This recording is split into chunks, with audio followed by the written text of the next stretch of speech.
ও মা হ্যাঁ কি করেন? আমি এই দেখি কুসুম বালিশটা দেখি। আমার শোনা একটা কথা বলতে আসছি মা, বলো। শোনেন। এখন থেকে আছে কোনো ডায়েট মাইট আমি একটু করতে চাইতেছি মা। বাসায় দয়া করে একটু ভালো খাবার টাবার কদিন একটু রান্না করবেন না।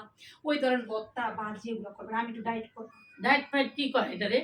ও মা ডায়েট মাইট কি এটা তুমি বুঝো না? না আমি তো ডায়েট বুঝি না। ও, ডায়েট কারে কয় ভাই? আমার ডায়েট হচ্ছে আমার একটু শুকাই দেবো। দেখো না তোমার ছেলে বলা নেই অনেক মোটা হয়ে গেছে, অনেক মোটা হয়ে গেছে, একটু শুকাই দেবো। এটার বলে ডায়েট। আমি ভাবতেছি যে আলু ভর্তা তারপরে ভাজি টাজি কিছু করলে আমি একটু কম ভাত খাবো। হ্যাঁ তুমি যে হারে ভালো ভালো রান্না করো আমি অনেক বেশি ভাত খাই। আচ্ছা যাও, ঠিক আছে যাও। ভালো কিছু রান্না করো না মা, ঠিক আছে? আচ্ছা ঠিক আছে। জানা হ্যাঁ মা। মা মা এই যে একটু ফোনে হচ্ছে আমার কি জানি আমার বান্ধবীর সাথে একটু কথা বলতেছিলাম। বলেন মা কি হয়েছে? আজকে তো অনেক বৃষ্টি আসছে। হ্যাঁ মা। আমি একটু রান্না করছিলাম, খিচুড়ি রান্না করছিলাম, একটু গরুর মাংস রান্না করছিলাম, একটু রোস্ট করছিলাম, আসো খাবা। কি যে বলেন আম্মা, আমি আপনারা এত পই পই কইরা কইলাম মা বসেন তো, এত পই পই করে আপনারা আমি কইলাম যে মা ভালো কিছু রান্না করেন, এখন এসে আপনি কি খবর এগুলো কইতাছেন মা? আর আজকে অনেক বৃষ্টি পড়ছে, তুমি একটু দেখো না।